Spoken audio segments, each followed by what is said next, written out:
Assalamu alaikum, everyone. My name is Muhi Khwaja with American Muslim Community Foundation, and on today's episode of the Muslim Philanthropy Podcast, I am pleased to bring on Kristine Ajrouch, a research professor, and Noah Webster, a research associate professor from the University of Michigan.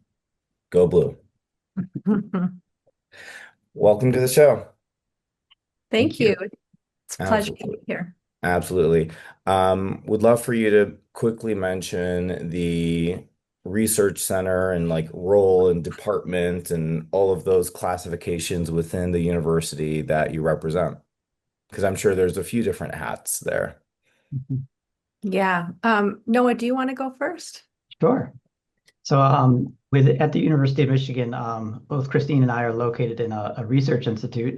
Kristine will tell you a little bit more about where she sits, but myself, so the research institute is called the Institute for Social Research. The institute, we call it ISR for short, sees itself as a generator of scientific methods and knowledge that is intended to be in the public interest. So generating of new data that can provide insights on American life. So that's where we sit at the university. And then within ISR, the Institute for Social Research, there's multiple centers. So myself, I'm located in what's called the Survey Research Center. So we primarily focus, as you could probably assume from our name, we focus on doing surveys.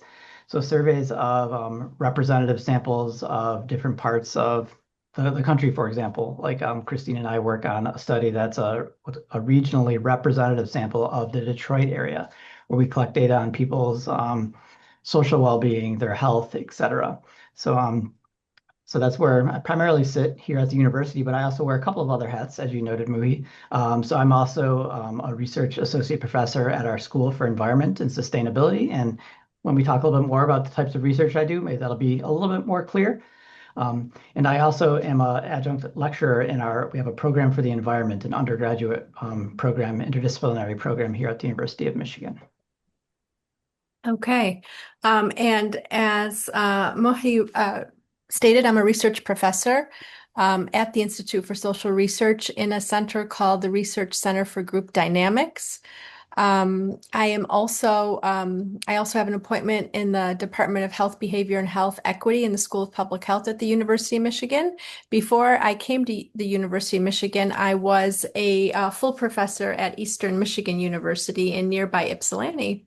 I'm trained as a sociologist, and much of my work has focused on Muslim Americans, especially focusing on the latter part of the life course, thinking about issues of aging and promoting health and well-being. Fantastic.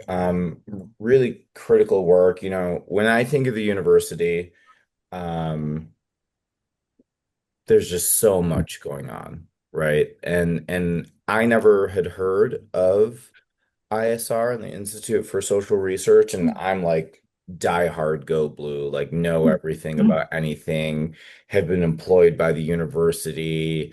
So I'm always learning new things and just fascinating to see that Michigan has a place like this and has amazing, fantastic people like you both leading very interesting and critical work, which we'll dive into. But before we get there, I want to see if you both have Michigan moments that have been the reason why you love being in Michigan, and this could be about the university or it could be about the state. Just something fun, playful before we dive into everything. From a fellow Michigander, what I'll Yeah. share is finally for my 40th birthday, I got to explore northern Michigan, like Upper Peninsula as well, on a road trip for over a week and just really enjoyed seeing the beautiful nature that Michigan has to offer, landscapes you wouldn't expect Michigan to have. So that's one for the state. And I have to go with just games at the big house for football. So there's nothing like it. And I try to get back at least once a year. to a game. So those are my two. That's great. I love the connection. I love hearing you talk about your connection to Michigan. You know, I'm also a native Michigander. I was born Love and it. raised here, lived here my entire life in the Metro Detroit area.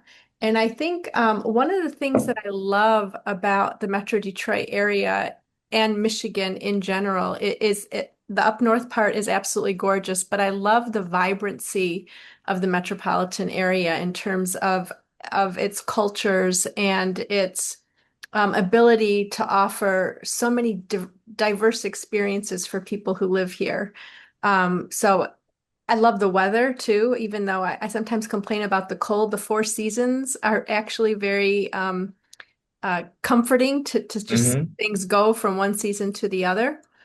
In terms of the University of Michigan, what I love about the University of Michigan is also their commitment to carrying out carrying out research that not everybody would embrace, if that makes sense. Sure. You know, Michigan is very innovative in their commitment to supporting people who ask questions that are novel and maybe not, you know, the status quo. So I love that about Michigan, and I feel very fortunate to be part of the Michigan community.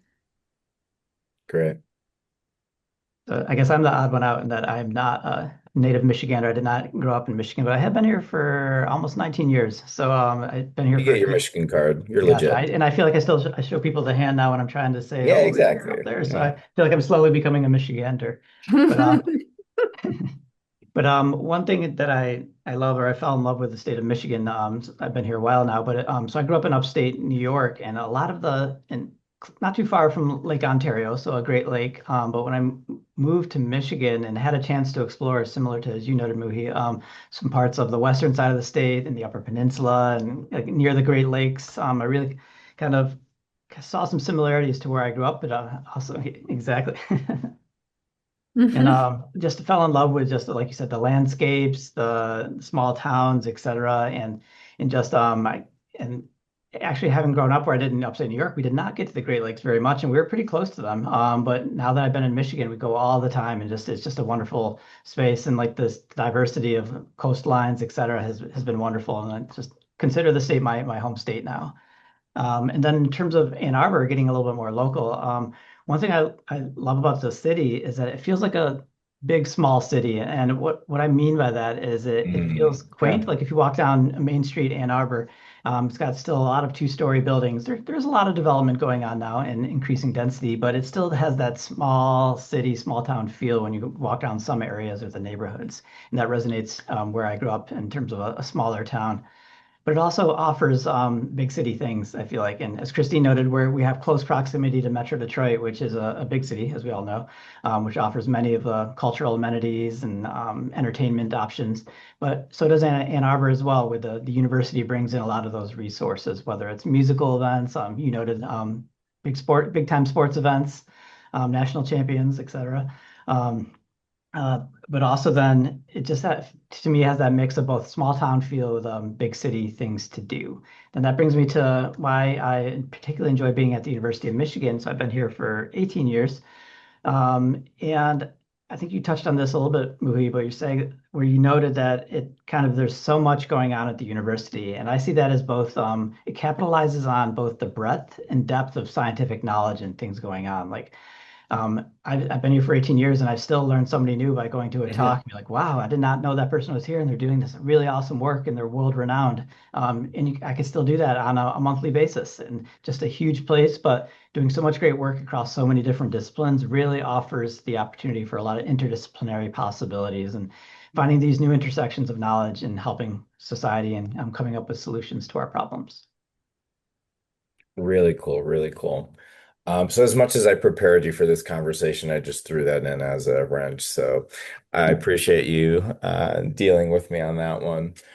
Um, yeah, I would love to learn more about both of you individually and just kind of hear, you mentioned, where you grew up and things like that. Take us through what um moments in it could be like childhood or your life or like leading up to your education and where you went to school. Just kind of like what life was like for you, and then kind of go into your education and career and share how you got to where you are. So you guys can go one by one, or you can go back and forth, whatever is interesting for either one of you. Do you want me to go first, Noah? Sure. Yeah, can you kick us off, please? Okay, so I was, as I said, I was born in Metro Detroit, lived here my whole life, went to university here, and I kind of had a very long and winding path to where I ended up, as a child of an immigrant. My father was an immigrant from Iran, and my maternal grandparents are immigrants from Lebanon. And my family really valued education. And so growing up, they always said to me, you have to go to college, you have to go to college. And so that was my mindset. I knew that I was going to go to university. And so when I started in university, I didn't really know what I wanted to study though, because growing up, I wanted to be a doctor like my father, who was a medical doctor. But then I saw a movie called All That Jazz. For those of you who are older in the audience, you may recall that movie. It shows open heart surgery on the big screen, and I just about fainted when I saw all of the blood. And my dad told me, when you go to medical school, you have to do your rotations and you have to witness everything. So I didn't think that I really had the ability to witness things like that. So I realized I was not going to be a medical doctor. So I went to college, and I decided that I would major in business just because it seemed like it was a degree that, people always tell you, what are you going to do when you graduate? And I felt like I could answer that question with a business degree, that I'm going to work in business. But my last semester there, I realized that I hated that field, that I would never work in business. I was a marketing major. And so once I graduated, I had I had gotten married during my undergrad years, and my husband and I decided that we agreed that we would start a family after I finished my bachelor's degree. So we did. And once my son was a year old, I decided that I needed to go back to school because I just didn't like the business opportunities, I guess, that I would have working in that field. So I went back to school, and that's when my first foot on the U of M campus in Ann Arbor. I did my master's there. My undergrad I did at Wayne State University in Detroit. So I went to the University of Michigan. I studied communications because it was related to marketing, and I figured that I would do something on the liberal arts side of communications as opposed to business, because it was clearly something that I enjoyed, but I just didn't like the business aspect of it.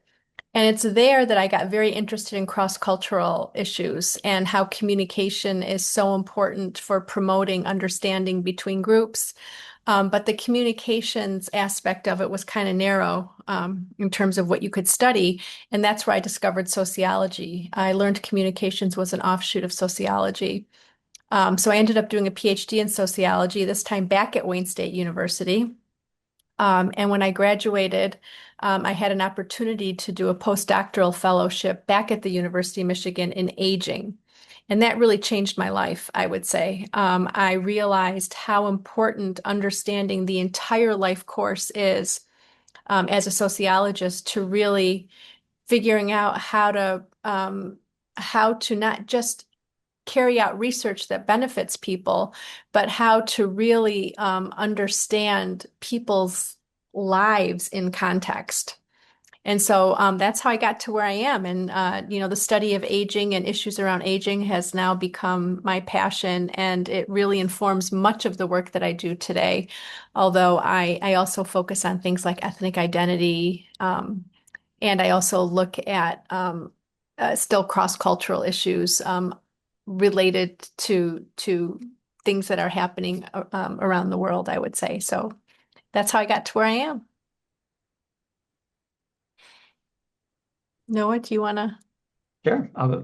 And there'll be some, you'll see maybe some overlap in some areas of our interest because Kristine and I have worked together for a while. So you'll see some threads where we connect, but and how I got to where I am. So as I mentioned a little bit earlier, so I grew up in a small town in upstate New York with about 1,600 people. It was a one stoplight town, so very much smaller than Ann Arbor. But and this small town is located about 4 hours from New York City, or if you know New York, Syracuse, New York, we're about an hour and a half northeast of Syracuse, New York, and in an area of the state called the foothills of the Adirondack Mountains. So we Okay, weren't quite in the high peaks of the Adirondacks, but we were still in, there were some hilly areas and some bunch of lakes around there too. So very beautiful. nice landscapes that resonate with me in the state of Michigan, as I noted earlier. And both sides of my family, my mother's and father's families, have been there for multiple generations. So I have a lot of extended family in that area too. So it still is, I strongly have a sense of place to that location in New York as well.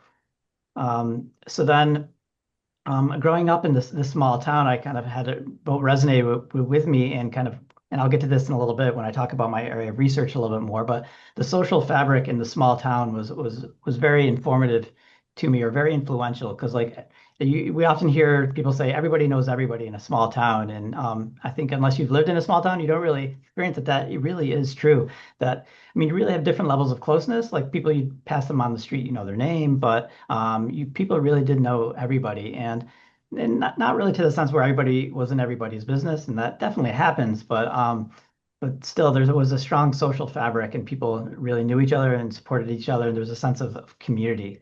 But also one thing that, as I've been studying sociology, I'm a sociologist as well, and I'll tell a little bit about that history once I finish this thread. But there were certain institutions or organizations that played a key role in developing that fabric. And in my experience in a small town, I know this happens in other areas too, in cities. But for example, the school was a key driving force connecting people across ages. Kristine mentioned the life course. It brought together older adults who would come to the sporting events, or their support of the athletic department through their tax dollars or donations and things like that. And the school is just a primary example of bringing people together. But also the religious organizations was another key institution that brought people together, whether it's through regular prayer, religious services on a weekly basis that brings people together. And whether it was forced or not, it brought people together who might not like each other, and you had to see each other, and it kind of fostered that sense of community. Yeah. Uh, so from there at the small town, I then went to undergrad in a small liberal arts college in Syracuse, New York. And I thought I wanted to be a lawyer. So as Kristine mentioned, I remember like three main occupations: being a lawyer, doctor, and some other ones. So I said, well, I guess I want to be a lawyer. I've seen it on TV. It seems like a, a good prestigious occupation. So that's what I want to do. So I thought I'm going to go to school at this liberal arts college and do pre-law. But my mother, with her wisdom, said, well, maybe you should try and major in something else, just in case along the way you don't want to be a lawyer. And I said, that's not going to happen. I'm going to be a lawyer. I want to be a lawyer. But with the wisdom of youth, or no, the lack of wisdom of youth, my mother was right. So I ended up majoring in sociology from the outset of my undergraduate career as a freshman. And a lot of my fellow classmates were undeclared. They're like, why are you majoring in sociology? And I said, I'm not really sure. I want to be a lawyer, but my mother said I should broaden my interests. So I listened. But by the end of my freshman year, and I took an intro to sociology course and a couple of other sociology courses, and I said, I'm really intrigued by this sociological perspective and theoretical perspectives in sociology that teaches us to kind of see our social world and how it shapes our decisions, and guides us and plays a role in our daily lives. And that kind of took me more, I got more interested in the theoretical aspects and the research that was going on in sociology. And I pretty soon said, I no longer want to be a lawyer. And I said, wow, that happened quickly. And and from there, then I finished the rest of my undergraduate career in sociology. But then a key pivotal point that led to me where I am now was I had to do an internship. And I can't speak enough for the value of internships for anybody across any discipline, career, 100%. life stage. Uh, Yeah. for me, it was influential. Even if you do an internship in something that you don't end up doing, just consider the time saved by doing that internship and not going your career path that you're going to be miserable in. So I did an internship at a local public health department. It was called the Onondaga County Health Department in Syracuse, New York. It was the county level public health agency. And I got linked with a group that was doing an infant mortality prevention project. So I got to see the Wow. sociological concepts and theories that I was learning about in practice to help prevent disparities in infant mortality. And that's what really drove me to want to understand the social causes of why certain populations in our society have worse health than other populations. But I knew I didn't know enough to do this. I needed additional training in school to do this. So I sought out graduate programs that were specializing in what we call medical sociology. That's where we to understand the social causes of ill health. And I did my graduate work, my PhD work at Case Western Reserve University in Cleveland, Yeah. Ohio, uh, Hmm. in focusing on medical sociology and the sociology of aging. And this is where my work intersects a lot with Kristine and led to opportunity to work with Kristine is our interest in the life course. So I first went into my graduate program saying, I want to focus on this early end of the life. I did my experience in infants and I want to continue that. But I got assigned to working with some research professors who were doing aging research. And I didn't really have a choice, but I was open to it. And I then fell in love with doing aging research and allowed me to connect the dots of that early point of our life to later points in life. And the life course theories and the research going on allowed me to connect those dots. And I got really excited about life course sociology and life course research.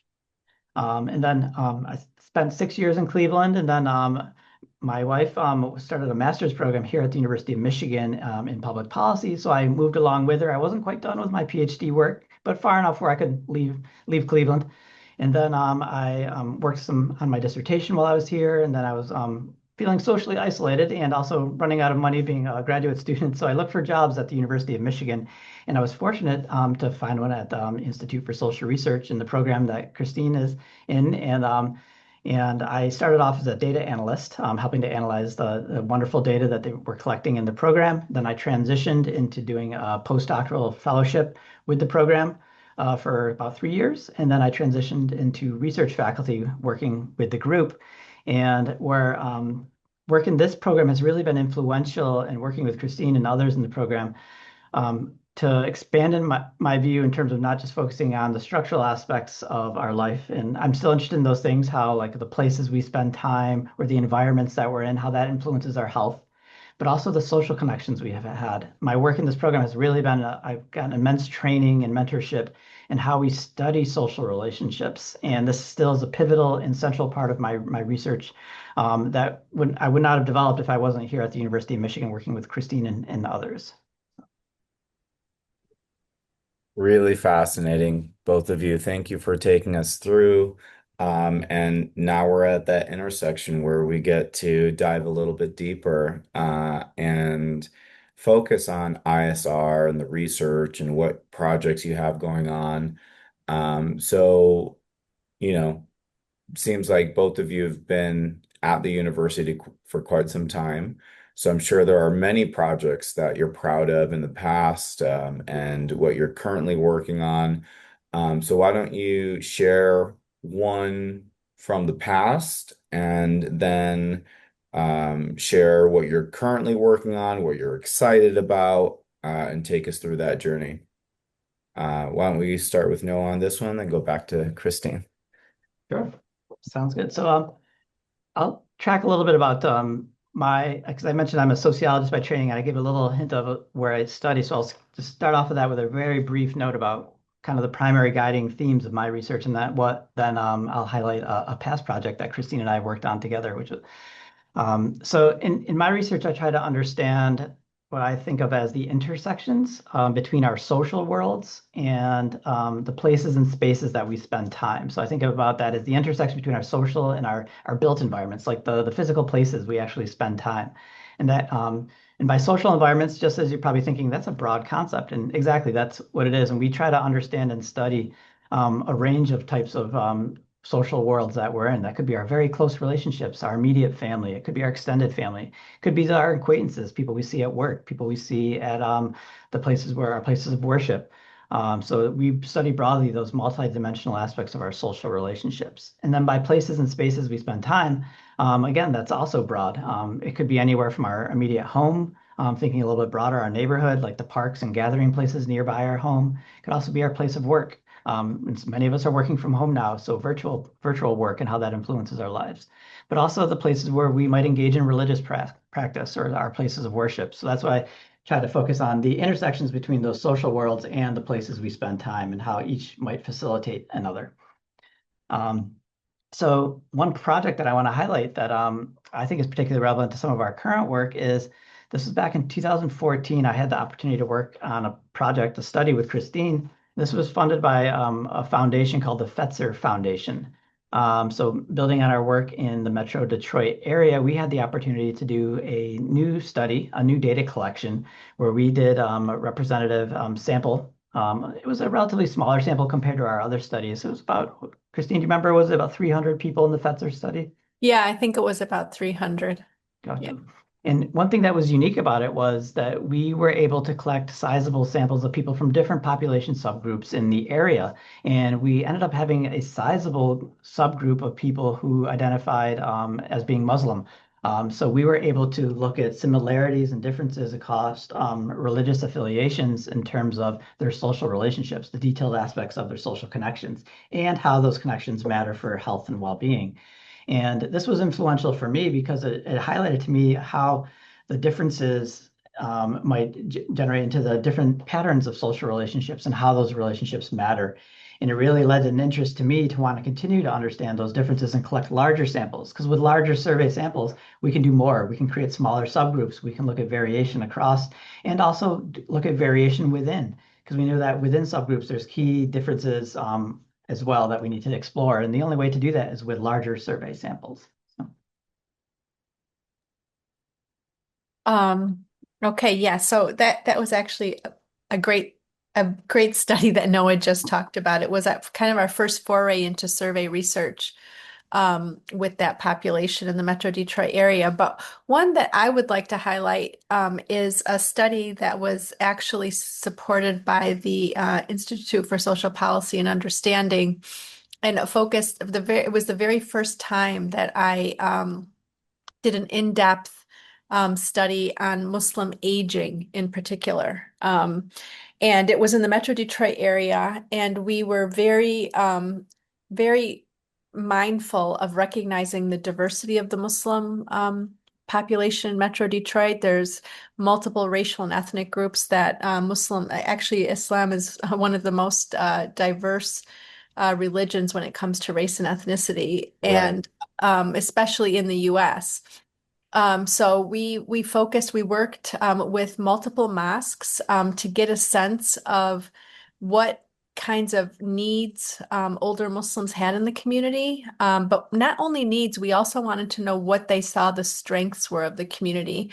And the idea was to get a sense of how we could use the identified strengths to address the needs that were identified. Um, and this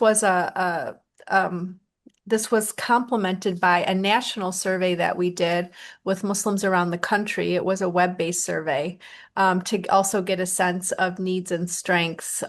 It resulted in a final report that I think is still available to the public, and it's really become a foundation for much of the work that I'm doing now to think about how we can use this information that we've collected to really think about building capacity, I guess I would say, in Muslim communities to address the needs of older adults. So that study was done, I think, back in 2011, 2012, 2013. A more recent study that I have I have been involved in is looking at the social and behavioral aspects of Alzheimer's disease and related dementias. And that's among older adults in the Metro Detroit area. We focused on people of Arab ancestry in Hmm. particular, but we also include blacks and whites in the Metro Detroit area. And the Arab ancestry group that we recruited had, I think, over half of the sample were Muslim.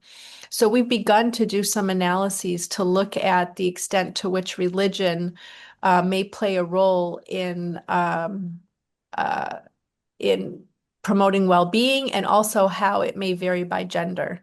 But we Yeah. have so much more research to do. I mean, so much more analysis to do with that data. It's very rich data.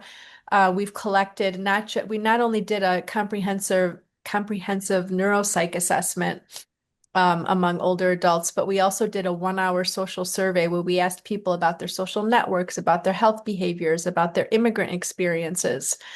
So we have a lot of data that we're very excited to analyze, and we're hoping can uncover ways that we can help older adults and their families. And I'll just sort of add into what Kristine mentioned, that study is Sure. one of the most detailed studies of social relationships anywhere in the country. In terms of the measures that were used, captures those multiple nuanced characteristics of people's social worlds in ways that other studies aren't able to do on a population level, like in an area like Metro Detroit. Really great. Can't wait to get my hand on some of that data and see what's inside of there. Two things that I'll reflect on. Noah, you mentioned the importance of internships, and right there with you, at the University of Michigan, I participated in the Development Summer Internship Program. Many of you who've listened before have heard me geek out about just how transformative this experience was for me. I myself also switched majors late into the game. Originally was going to be a mechanical engineer and struggled with physics and went through like Calc 3 matrix and other mathematics courses, but just couldn't get past physics and did like thermodynamics and other crazy courses for engineering. But after giving physics literally like three or four chances, couldn't get what I needed in terms of like the C minus that would have led me to pass, and decided on my own that I needed to change course. So like 3.5 years into my degree, I switched majors to history and psychology, but this DSIP job, I got placed in alumni relations. 4 days a week, you worked in the office. On Fridays, you are on campus in Ann Arbor with other students from different colleges and units at the university. And we heard directly from the Office of University Development and saw how they had 500 staff members and this could be a career. And you heard from alumni and donors and people affiliated with athletics and the hospital and just how the university operated. And I'd always been somebody who was like community connector, youth group leader, student body president, this, that, the other, orientation leader. So I was a go-getter in that sense. And it just showed me that I could take my talents in networking and connecting with others and building events and putting on a a show where people can connect and do all of those things, could turn that into a career. And that's what served me the last 17 years now. And That is one, I'm so happy that you shared that because I think it's so important for people, especially younger people, to hear that. There's oftentimes a lot of pressure to go into a particular field. yeah, And the fact that you had the courage to explore what really, I think gave you a sense of purpose is just so impressive. And I think young um, people need to hear that. that's very sweet of you to say. Thank you. And it sometimes Um, takes time to connect those your strengths to where you end up going for an yeah, and occupation. I, So, I think I'm continuously evolving with that. And like I'm at a transition in my life where 17 years, been very proud of like been able to work for the university, for American Red Cross, for Institute for Social Policy and Understanding. That was my first job in development, right? You mentioned the Wow. research you've done with them, and it's like, Yeah. um, I get to reflect on millions, hundreds of millions of dollars raised for the community, for other projects, for other things. 9 years of AMCF operating and working with so many fantastic organizations and families, doing great work. Now I'm going to start pursuing other passions in life. I'm opening up a coffee shop. I'm doing more music and industry photography. And I'm going to still consult in the nonprofit sphere because I feel like I have a niche and something to give back and valuable. But I'm gonna chase those things in life that give me fire. And not to say that Mhm. AMCF isn't that, but I've been able to build a team that can do everything and more that I ever dreamed of for AMCF.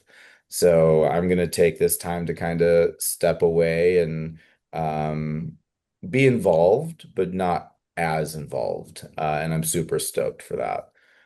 So yeah, I just wanted to share about ISPU and about the internship and Yeah. yeah.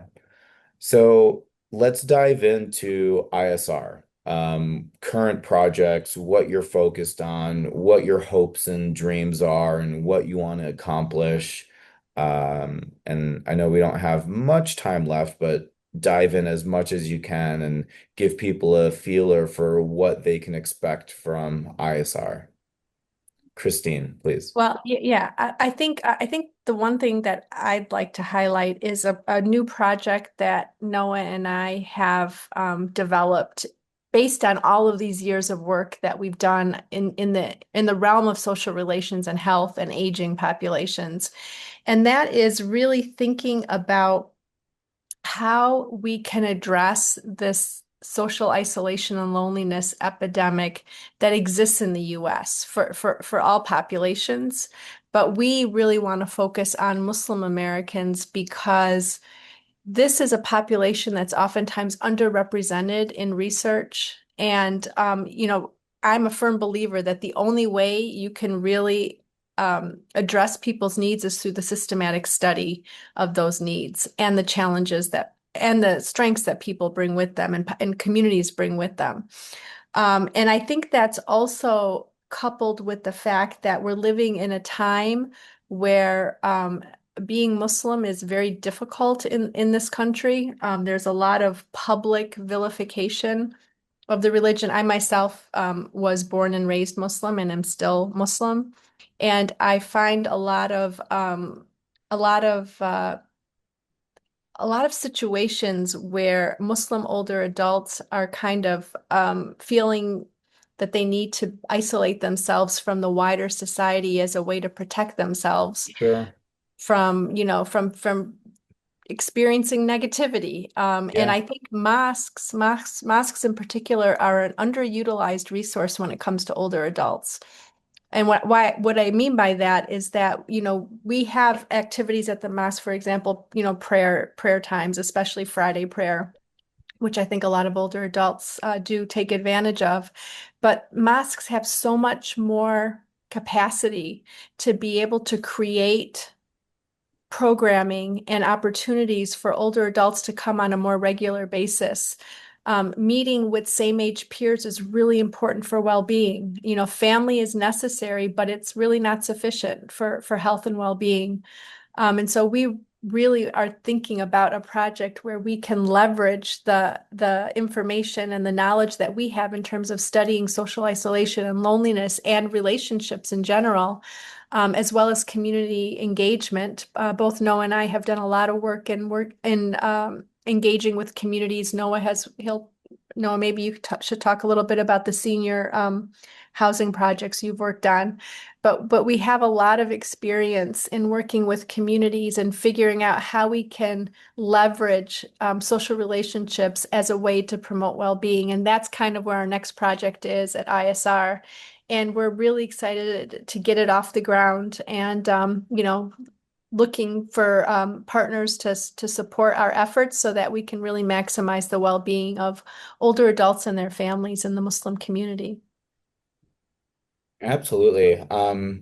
You know, through this conversation and in our past conversations, I mentioned a few names and organizations that I think you should connect with. And, there's, of course, ISPU, um, and there's another institution called the Family and Youth Institute, Mhm. and they're doing fantastic work. I think there's that you also know of Professor Sally Howell from the University of Michigan Dearborn.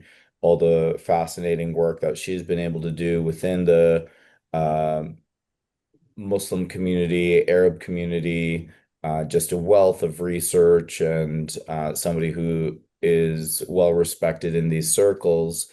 And the last, another organization that I want to mention that I know we will connect you with is Olive Community Services.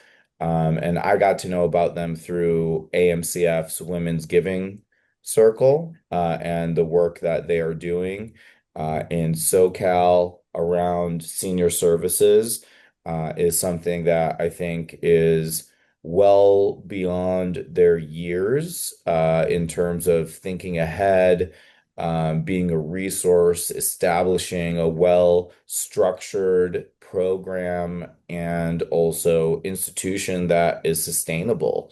So they really have a unique model in which they've able to develop programs. And then I'll give a shout out to um, the mosque in Canton, Michigan, MCWS, my community that I'm part of for their senior programs. And I know my parents go to the lunches, they go to other events, and that is for the last 40 years plus the community that they have nurtured and built and grown with and mourned with and so many beautiful life experiences of witnessing their close friends becoming parents and grandparents and losing loved ones and all of those challenges that come with that. So there really is a way to do it. And I think that, there are institutions that are leading in that, and there are other institutions that could learn from that. So I think it's really important what work you're doing through data to show what the needs are for these communities and aging populations. Yeah. And I just want to add a note Please. why I'm particularly excited about this project and in this work that Kristine highlighted, in part because Kristine noted that used the word epidemic, and this is a word that the U.S. Surgeon General in 2023 said we're encountering in the United States right now an epidemic of loneliness and social isolation. So particularly like when we think about our social worlds, our interactions, we don't think of them in medical kind of words or physicians chiming in, but this was kind of an eye-opening for a lot of people. And I think the COVID pandemic in particular was kind of an eye opener for people about the power of our social relationships. So when we were cut off from our relationships physically, where we weren't allowed to, or kind of felt the need not to interact with a broad range of relationships to prevent the spread of COVID, that people really saw the importance of those, that felt the impact on their mental health or other physical well-being when they didn't have access to those relationships. So I think that's a key driver in how this is a key problem that's facing society right now in the U.S. in particular. And one thing to highlight is also that social isolation and loneliness are different aspects. So you can be around a lot of people. You might have a really close, a lot of family around, but you still might feel lonely. And as Kristine highlighted, that it's the importance of having a range of these ties that matters, those age similar peers when we're thinking about older adults and having those diverse types of interactions that is good for a range of health outcomes like cognitive health and memory and things like that. So that's why I think I'm particularly intrigued about the valuable role of mosques to play in this, in terms of bringing people together, engaging in Yeah. activities, prayer, things like that, that could be that source of a social resource for people who it might appear if we to be where they're not socially isolated, they have connections, but maybe they're missing a certain type of tie or connection that allows them to thrive and to facilitate well-being in later life. Absolutely. And I know I have a few extra minutes and I want to do justice to all of the things that you're doing. So, if one of you need to hop off for another meeting or if both of you can stay, let's make it happen. Um, in terms of like what you feel ISR is able to provide and why people need to support it and what you're hoping for and like the wishes and dreams of ISR, right? And honestly, like your life work, right? Like both of you have committed so much to this. um yeah, share a little bit more about like what keeps you excited about the opportunity for ISR. No, you want to go first? All right, I'll start us. And Christine highlighted this in some of the data that we currently have. And I think a hallmark of ISR is that it's produced these methods for collecting, to understanding the needs of our populations. So it's developing the methods for doing these representative survey samples, which has led to these great data sources that Kristine mentioned, that we've benefited immensely in terms of our research. We've been able to say, like, we can get a representative sample of people in the Detroit area, which allows us to more fully understand the needs, rather than, say, for example, if we just talk to people who know other people, you get data, but you don't get a full comprehensive view of the needs of a population or population subgroups.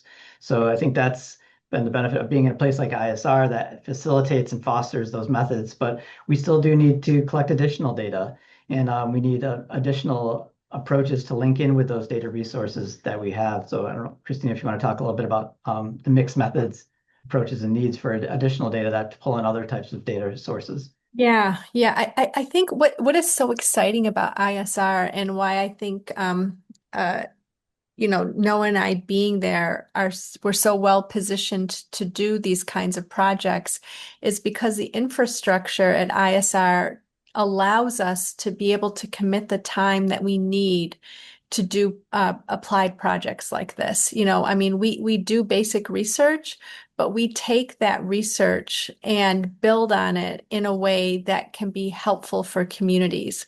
Community engagement is a very strong element of the work that we do, and ISR is very supportive of that because their mantra is social science in the public interest. We can't really do justice to our work without working directly with communities. And working directly with communities is, I think, what fuels both Noah and I in terms of our research and keeps us excited about the possibilities. Because we both know as trained social scientists that this kind of research and the mixed methods part too, the surveys are important, but getting to really talk to people and hearing their narratives and their stories and the reasons why they do things, for example, as opposed to just uh, what's the word I want to use, like a survey question that gives you finite possibilities as responses. We move beyond that to really hear the how and why of people's experiences. And ISR is very supportive of that work. And we're very fortunate to be there. And we're hoping to build on everything that the Institute has, as well as our own research expertise to really move forward in addressing the needs of a population that's usually underrepresented when it comes to research projects. Really cool. Um, if there's one bit of advice or nugget that you'd like to leave with somebody who's listening, maybe they're interested in sociology, maybe they're interested in research, or maybe you just want to share some wisdom that you've, gleaned in life, feel free to share. I'll throw one out there. Maybe more just a general piece that we've learned from our research in terms of the power of our social relations. So there's some studies that have shown that social connections, interactions are more powerful for our longevity than some behaviors that we automatically assume are related to health. Like, for example, smoking, exercise. Social relationships matter above and beyond and more so than those factors. So I think it highlights the power of staying socially engaged, whether it's whichever way and however you can do that, and fostering a range of social connections in your life, because it's going to benefit you in the long run across a range of health outcomes: cognitive, mental, physical health. Yeah, I think that's a great nugget. No, and I agree with it 100%. I think another idea I'd like to share is just I think the importance of research participation. I say that because in the work that I've done in the past, it's been extremely difficult to get older adults from Muslim communities to agree to participate in research, especially individuals who maybe English isn't their first language or they don't have high levels of education. They're afraid that, they're not going to answer the question correctly, or they think they don't have anything valuable to share. And my advice would be that if you have an opportunity to participate in research, do it because it's going to make your voice heard. It's going to make your experiences count. And I think the more we can encourage our community to participate in research, the better off the community is. So that would be it. Very great. I can't express how thankful I am for both of you, not only from the work that you do, but also your commitment to this area of focus. There oftentimes a lot of what we do, we can't necessarily see the impact or benefit of. It may live beyond us. It may take some time for it to be implemented. And I think that with research, especially, there might be some bright, student in the next 15, 20 years that looks at your research and takes it to a whole new level that either one of you could have dreamed of, right? And I hope that all of that is true and just that the work that you do lays a foundation for other people to do more. So thank you for your commitment to the community and what you do. Thank And you so much. thank you for having us and the opportunity to share. Absolutely. Well, I can't thank you both enough. Thank you so much. Thank you.